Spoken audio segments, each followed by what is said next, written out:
waxaa muuqata inay sii xoogaysanayso faragelinta dawladaha shisheeye ay ku hayaan dalkeena Soomaaliya. waxaa cadaawadda Soomaaliya isku biirsanaya dalal isugu jira kuwa muslim ah iyo kuwa aan muslim ahayn. haddaba tusmadan waxaan uga hadlaynaa riyada Sacuudiga uu hormuudka ka yahay ee ku aadan tirtiridda qaran Soomaaliyeed. ma runbaa mise waa riyo? magacaygu waa Yaalla Xuseen Cabdi, ku soo dhawow ha noolaato. waxaa muddo dheer socday warar sheegaya in dawladda Sacuudigu ay qayb ka tahay dalalka doonaya in la tirtiro qarannimada Soomaaliya. waxaana WikiLeaks oo ah website soo bandhiga wararka sirta ah uu horay u daabacay in dawladda Sacuudigu ay qayb ka tahay dalalka noocaasa, isla markaana ay jirto sir sheegaysa in dawladda Sacuudigu ay ku kaalmaynayso wadamada dariska ah sida Kenya iyo Ethiopia inay kala qaybsadaan Soomaaliya. Soomaaliya waxaa lagu tilmaamaa inuu yahay wadan u nuglaaday in ay fagaaro ay ku dagaalamaan uu noqdo wadamo dana badan oo siyaasadeed kale dalka Soomaaliya. xog sir ah oo laga helay safaaradda Sacuudigu ku leeyahay wadanka Djibouti ayaa muujinaysa qorshe ku aadan sida la doonayo mustaqbalka Soomaaliya inuu ku dambeeyo, taasi oo ah in si tartiib Soomaaliya loogu kala qaybiyo wadamada dariska ah, gaar ahaan Ethiopia iyo Kenya. dalalka Kenya iyo Ethiopia ayaa ugu dambeyn laba u qaadan doona 4 deegaan oo loo qaybinayo Soomaaliya. waxaa qayb ahaan dal walba ku soo beegmaya dhul ka badan 300,000 square kilometer iyo sidoo kale dad ka badan ilaa 5 milyan oo qof oo Soomaali ah. dalalka Ethiopia iyo Kenya ayaa warbixinta lagu sheegay inay gudaha Soomaaliya geliyeen kumanaan ciidan ah oo si sharci darro ah iyagoo ogolaansho haysana u galay gudaha Soomaaliya.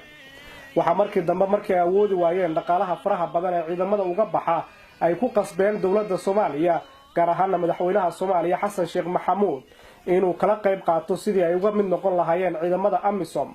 waxaa halkaasi Ethiopia iyo Kenya ay ka heleen fursad ay ku sii joogi karaan Soomaaliya iyadoo loo biilayo ciidamadooda, isla markaana ay awood u yeeshaan inay dhex galaan ciidamada howlgalka ka wada gudaha Soomaaliya ee AMISOM iyagoo danahooda gaarka ahna fushanaya.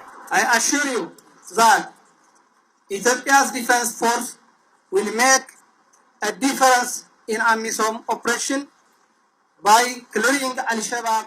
warbixinta ayaa sheegaysa in la dagaalanka Al-Shabaab aysan ahayn ujeedada ugu muhiimsan ee dalalka dariska ay ka leeyihiin Soomaaliya, laakiin ay wataan qorshe ka gundheer arrintaasi oo u qarsoon, kaasi ugu dambeyn noqon doona inay kala qaataan Soomaaliya. waxaa dawladda Kenya ciidamo ay ka abuurtay maleeshiyada ah deegaanada Jubbooyinka, kuwaasi oo ka amar qaata dawladda Kenya. waxaana sidoo kale ay ku guuleysatay ama ay qorshaysay inay la dagaalanto qabaa'ilka Soomaalida ah ee deegaanadaasi ku badan ee laga yaabo inay ka hor yimaadaan rabitaankeeda. waxaa kale oo warbixinta lagu xusay in dawladda Talyaanigu ay taageerayso qorshe ay Soomaaliya ku kala qaybsanayaan wadamada Kenya iyo Ethiopia. waxaa warbixinta uu daabacay WikiLeaks sii xoojinaya markii la arkay fagaaro ay ku wada hadlayeen saraakiil ka socotay sirdoonada Israa'iil iyo Sacuudiga oo caadiyan iska kaashada ammaanka labada wadan. uu halkaasi khudbad ka jeediyay sarkaal sare oo ka tirsanaan jiray ciidamada sirdoonka wadanka Sacuudiga isla markaana madax ka soo noqday, kaasi oo magaciisa la yiraahdo Anwar Cishqi. waxa uu ka hadlay qodobo dhowr ah oo lagu dhameyn karo mustaqbalka colaadda u dhaxaysa wadamada Carabta iyo sidoo kale Yahuudda. أما حقل أوغادين الواعد في إثيوبيا فسوف يوحد القرن الأفريقي برئاسة إثيوبيا، وسوف يتم بناء جسر بين القرن الأفريقي والجزيرة العربية، هو جسر النور الذي يربط بين مدينة النور في جيبوتي ومدينة النور في اليمن.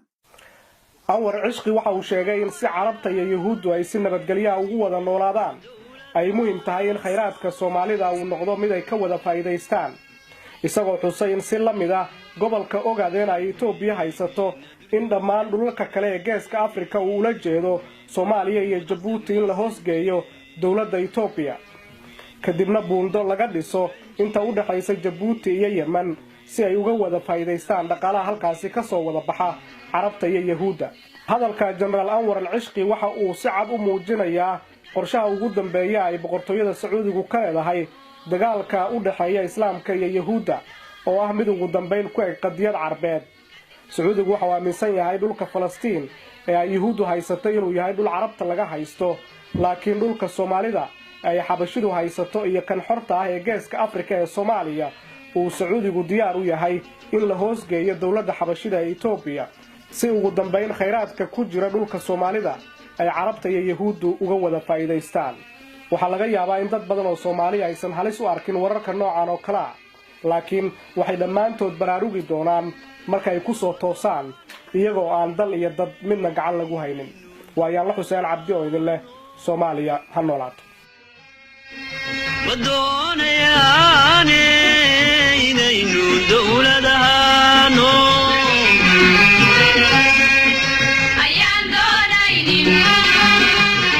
Somali dulaysan jiray way qabiilka ku doodi jiray way Somali dulaysan jiray way qabiilka ku doodi jiray.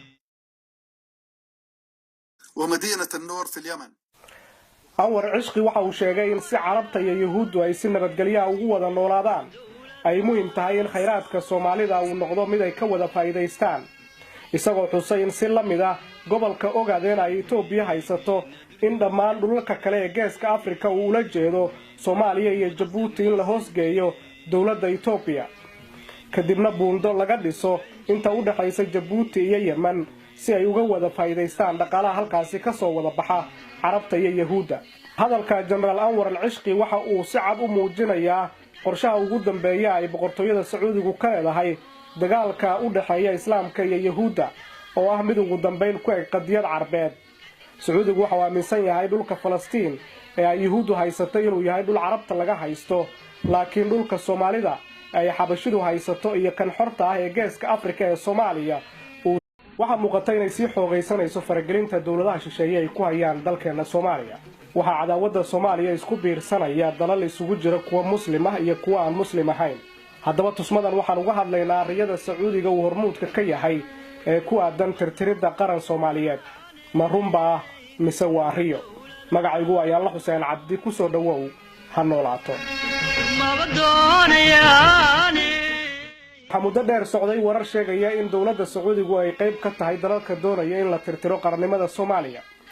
waxaana WikiLeaks oo ah website soo bandhiga wararka sirta ah uu horay u daabacay in dawladda Sacuudigu ay qayb ka tahay dalalka noocaasa, isla markaana ay jirto sir sheegaysa in dawladda Sacuudigu ay ku kaalmaynayso wadamada dariska ah sida Kenya iyo Itoobiya inay kala qaybsadaan Soomaaliya. Soomaaliya waxa lagu tilmaamaa inuu yahay wadan u nuglaaday in ay fagaaro ay ku dagaalamaan uu noqdo wadamo dana badan oo siyaasadeed kale dalka Soomaaliya. xog sir ah oo laga helay safaaradda Sacuudigu ku leeyahay wadanka Djibouti ayaa muujinaysa qorshe ku aadan sida la doonayo mustaqbalka Soomaaliya inuu ku dambeeyo, taasi oo ah in si tartiib Soomaaliya loogu kala qaybiyo wadamada dariska ah gaar ahaan Itoobiya iyo Kenya. dalalka Kenya iyo Itoobiya ayaa ugu dambeyn laba u qaadan doona 4 deegaan oo loo qaybinayo Soomaaliya. waxa qayb ahaan dal walba ku soo beegmaya dhul ka badan 300,000 square kilometer iyo sidoo kale dad ka badan ilaa 5 milyan oo qof oo Soomaali ah. dalalka Itoobiya iyo Kenya ayaa warbixinta lagu sheegay inay gudaha Soomaaliya galiyeen kumanaan ciidan ah oo si sharci darro ah iyagoo ogolaansho haysana u galay gudaha Soomaaliya. waxa markii dambe markay awoodi waayeen dhaqaalaha faraha badan ee ciidamada uga baxa ay ku qasbeen dawladda Soomaaliya gaar ahaan madaxweynaha Soomaaliya Xasan Sheekh Maxamuud inuu kala qayb qaato sidii ay uga mid noqon lahaayeen ciidamada AMISOM. waxa halkaasi Itoobiya iyo Kenya ay xusay in dawladda Talyaanigu ay taageerayso qorshe ay Soomaaliya ku kala qaybsanayaan wadamada Kenya iyo Itoobiya. waxa warbixinta uu daabacay WikiLeaks sii xoojinaya markii la arkay fagaaro ay ku wada hadlayeen saraakiil ka socotay sirdoonada Israa'iil iyo Sacuudiga oo caadiyan iska kaashada ammaanka labada wadan. uu halkaasi khudbad ka jeediyay sarkaal sare oo ka tirsanaan jiray ciidamada sirdoonka wadanka Sacuudiga isla markaana madax ka soo noqday, kaasi oo magaciisa la yiraahdo Anwar Cishqi. waxa uu ka hadlay qodobo dhowr ah oo lagu dhameyn karo mustaqbalka colaadda u dhaxaysa wadamada Carabta iyo sidoo kale Yahuudda.